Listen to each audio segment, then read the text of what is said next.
I'm the best fighter in the world. And it's not that if I'm going to win the belt, I'm going to do it. I'm going to knock him out in the first round. They always used to be like this, but after the fight, you know what's happened. Ilia Topuria called his shot, knocks out Charles Oliveira in the first round. A huge right knocked him out, and Topuria becomes the first undefeated two-division champion ever. Back here with Brian Campbell and Danny Vithlani.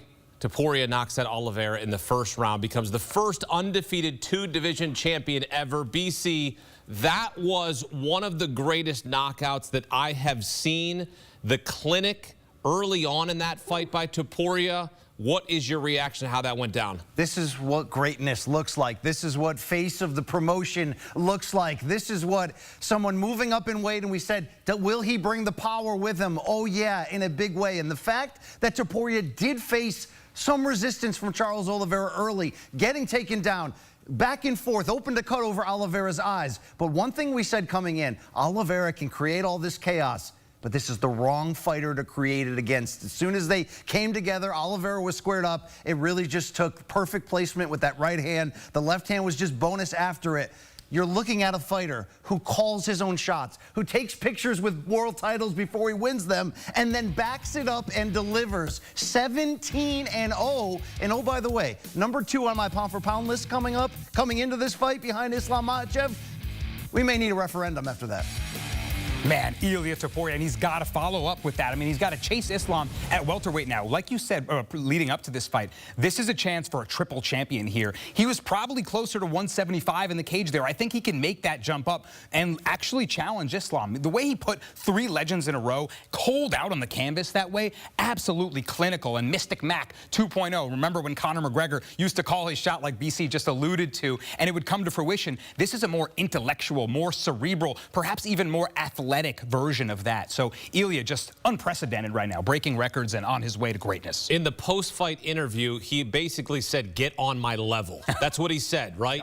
That who can be on my level? It seems like no one at this point can be on his level. This is what the UFC needed. We talked about this. We talked about a recharge. And it's not that things were bad necessarily. It's that there is a star in the making, a superstar, and now he has stamped that here, BC. Let's be honest. UFC is making money hand over fist. Financially, they're okay. Things have felt a little uninspired lately from the standpoint of matchmaking, from the standpoint of building stars and building to big matchups.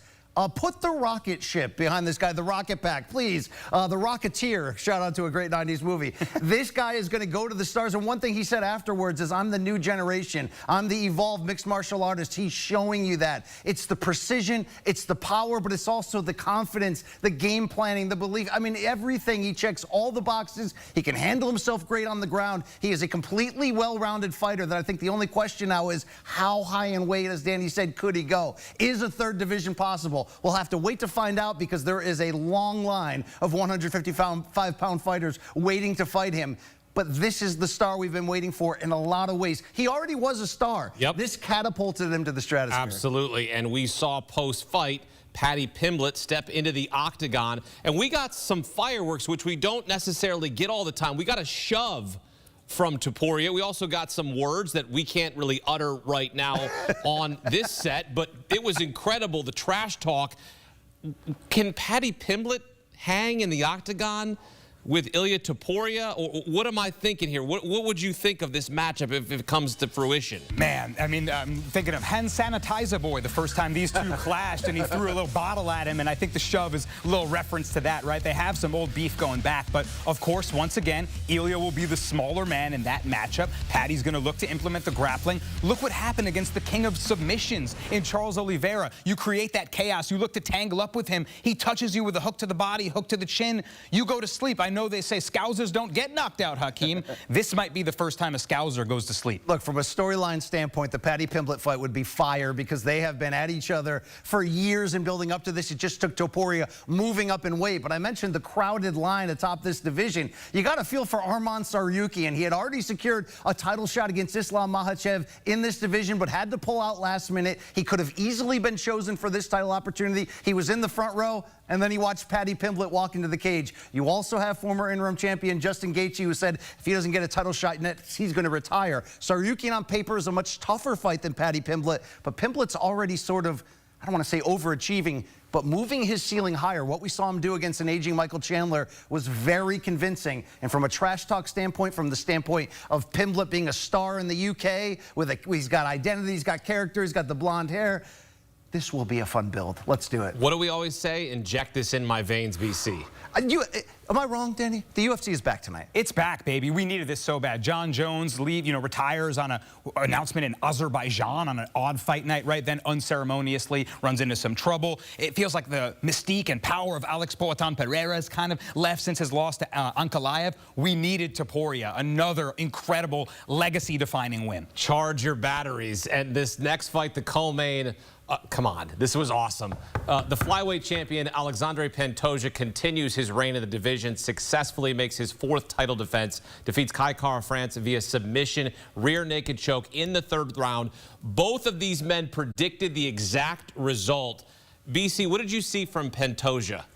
Continuing getting better with age like a fine wine, which doesn't happen in this sport at this age when you're 35 years old and the champion atop the smallest weight division at 125 pounds. But the shape physically that Pantoja has gotten in since winning the title has been a big part of it, but it's that well-rounded dominance. He took Kai Kara-France down early in both rounds 1 and 3, used pressure striking, volume striking to get close, took him down, and then when he can take the back and put the body triangle on, it feels like it's inevitable. What you're seeing right now is not just a reimagination on the legacy of who Pantoja is and whether or not he's knocking on the door of entering the pantheon of the great Brazilian champions in history. How about if you see the stat here, what he's doing in UFC flyweight history? Again, this is his 4th title defense. Will he catch the 11 record set by Demetrius Johnson?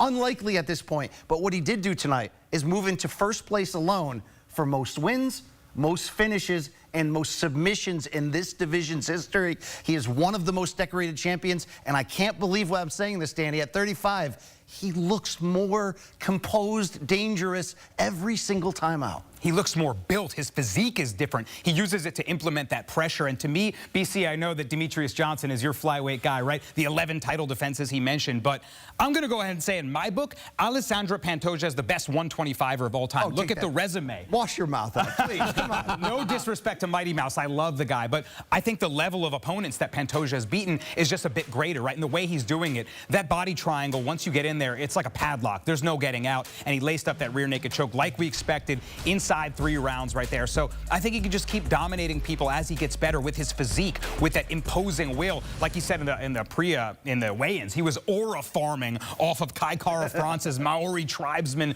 celebrations and dances. And what did Pantoja do? He just took all that energy and harnessed it for himself. Pantoja now on an 8-fight win streak, hasn't lost in 5 years, and we know he's got a new contender to face. Another flyweight bout on the card. A quick turnaround for Joshua Van, fought 3 weeks ago at UFC 316, stopped Bruno Silva. Van stays hot, defeats #1 contender Brandon Royval via unanimous decision, earns his 5th straight victory. This fight was awesome, combined for a flyweight record, 344 significant strikes landed. BC, your reaction to this fight, we watched it together in the green room. We were on our feet. We were also yelling to Brandon Royval, move your head. Look, Brandon Royval is a former title challenger. He's the #1 contender coming in. He calls himself the Raw Dog. He made a decision that he was going to walk through Joshua Van. And for him, unfortunately, that meant not much defense, not much head movement. Every time he got tagged, he would bring it back to Van. And even though Royval fought good, landed a ton of strikes, when you're not putting that defense together against a puncher of this caliber at just 23 years old, who had just fought and stopped Bruno Silva 3 weeks ago and took this fight on short notice, who had 8 UFC fights in less than 2 years coming in, yet the native of Myanmar with that Burmese python strength is going to be fighting for a world title in his next fight. And I got to tell you, when they stood off and did the face-off in the cage, Van looked like he belonged. Yeah, man, and a lot of the time I look at those eyes, that deep eye contact, who looked away, who looked like, oh my goodness, I've met my match. I didn't quite see that in Van's eyes, but man, I favor Pantoja once more, I think, once they do meet up. Brandon Royval gave everything he had in that fight, but his defense was his offense. He didn't move his head one time off center line. In fact, every time he got hit clean with a combo, he tried to answer back in kind, and ultimately, it did not work against the clean boxing in the pocket of Van. So I think he could take that against a guy like Pantoja, who can get hit, right? Kai Kara-France landed some decent shots, but it's going to be interesting to see if he can fend off the grappling. This 23-year-old, on fire kid, 6 fights in 350 days, Hakeem. The sky's the limit for him. Is it Alexandre Pantoja time already? We'll see if he can answer that question. I love Joshua Van. I also love the fact that we saw in the main and the co-main event, we saw the next contender for that champion, Ilia Topuria. Now he's going to face, we got that. We're gonna get Paddy Pimblett and Topuria in the same octagon. Then we're gonna get Joshua Van and Pantoja in the same octagon. The storytelling and resuscitating some of these guys and getting these guys getting going, this is why people love this sport. Okay, this was a good night for the UFC.